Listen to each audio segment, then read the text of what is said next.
everyone, and welcome back to Nothing with Evangel, where complex topics become simple and easy to remember. In today's tutorials, we'll be talking about what your body does every hour of the day, and that is acid-base balance.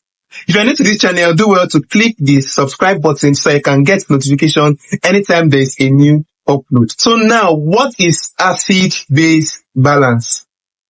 It is the process by which the body keeps the pH of your blood and tissues within a narrow, safe range, specifically around 7.35 to 7.45. Any value above 7.45 is alkaline, and we call it alkalosis. And then any value below 7.35 is known as acidosis, because it makes the body acidic.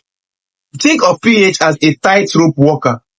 Too much acid or too much base, you fall off the balance beam. That's dangerous because enzymes and cells function properly only within this range. An imbalance could affect oxygen delivery, muscle function, and even your mental status. So that is why this acid-base balance must be kept within the normal limits. Otherwise, there will be a problem in the body. Now, let's talk about why this really matters.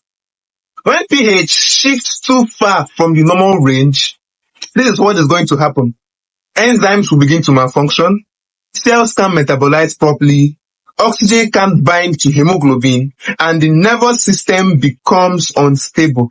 And the body doesn't want that at all, because even slight deviations can cause symptoms like confusion, fatigue, weakness, breathing changes, and cardiac rhythm disturbance. Yes, it could cause severe cardiac dysrhythmias. So the body does not want that at all.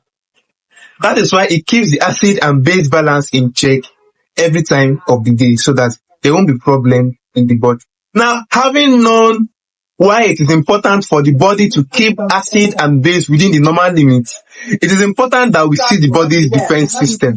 Your body is incredibly smart, and it has 3 lines of defense to keep pH in check. That is the buffer system, the respiratory system, and the renal system. So in this video, we'll be talking about the 3 systems by which the body regulates pH, so that there won't be acidosis or alkalosis. Let's dive in and see how we do. First, we'll talk about the buffer system. Buffers are like sponges. They soak up or release hydrogen ions to prevent pH swings. When they release the hydrogen ions, it causes acidity. And when they absorb the ions, it causes the body to be alkaline. The bicarbonate system is a superstar. If there are too many ions, it could lead to acidity. Then the bicarbonate, which is alkaline in nature, will neutralize it. And if there are fewer hydrogen ions, it leads to the body being alkaline. And in this case, the carbonic acid releases more to neutralize this. So in other words, the buffer system is an interplay of carbonic acid and the bicarbonate. So the bicarbonate part of it, of the buffer system, is alkaline in nature, while the carbonic acid is acidic. So a balance between the both of them will lead to a pH balance. Also, we have the respiratory system, which is a fast response. In fact, it responds within minutes. Your lungs control pH by adjusting how much carbon dioxide you exhale. And it controls pH by basically regulating the respiratory rates. What I mean by this is that carbon dioxide combines with water from plasma to form carbonic acid. So in a situation whereby there is excess carbon dioxide, there's more room for carbonic acid formation. And where there is less carbon dioxide in the blood, there won't be enough room for acid formation. This could tend towards alkalosis, unlike when there is excess carbon dioxide, which could tend to acidosis. Also, down to the kidneys, we have the renal system regulation of pH, but this is a slow but powerful mechanism by which the body controls blood pH. Kidneys maintain long-term pH stability by reabsorbing or eliminating bicarbonates. So if there is acidity in the body, kidneys will reabsorb the bicarbonates to neutralize it. And when there is alkalosis, the kidney tries to remove excess bicarbonates to balance the pH. Also, it secretes hydrogen ions to reduce acidity. This is especially important in metabolic imbalances where the lungs cannot compensate immediately. So that will lead us to the types of acid-base imbalances we have in the body. Now we have basically 4 types, which are the respiratory acidosis, respiratory alkalosis, metabolic acidosis, and metabolic alkalosis. We're going to dive into these 4 types of acid-base balance and know what they are and how they function. The first one we'll be discussing here is the respiratory acidosis. This is mainly caused by hypoventilation, like in cases of chronic obstructive pulmonary disease, sedation, or airway obstruction. In this case, the respiratory rate is slow. So what happens? Carbon dioxide builds up in the body and increases acidity. Remember we said that carbon dioxide combines with water in the blood to form carbonic acid. So in cases of hypoventilation, there will be respiratory acidosis. And the symptoms can include confusion, drowsiness, and shallow breathing. So in this case, there has to be a compensatory mechanism. On the other hand, we have the respiratory alkalosis. This is caused by hyperventilation, unlike the acidosis that is caused by hypoventilation. The hypoventilation could be caused by factors like anxiety, pain, or fever. What happens in this case? Too much carbon dioxide is exhaled, thereby little acid is formed, and it tends towards alkalinity. That is, it makes the blood to be alkaline. The symptoms include lightheadedness, tingling, and rapid breathing. So it is very important that you do some analysis like arterial blood gas analysis to ascertain whether the alkalosis is of respiratory origin or metabolic origin.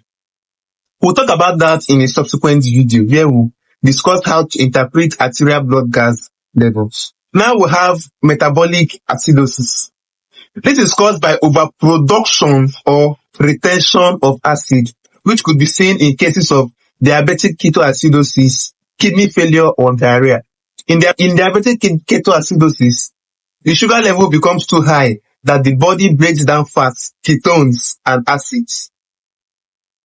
So in this case, the acid production of the body is high. This will lead to metabolic acidosis. So what happens? Low bicarbonate or excess hydrogen ions will lead to acidity. Symptoms could include deep, rapid breathing, which is known as Kussmaul respiration. We also can see nausea and weakness in the body. So in this case, you can say that the patient has metabolic acidosis. But it's also important to do the arterial blood gas analysis to ascertain the origin of this acidosis. On the other hand, also, we have the metabolic acidosis.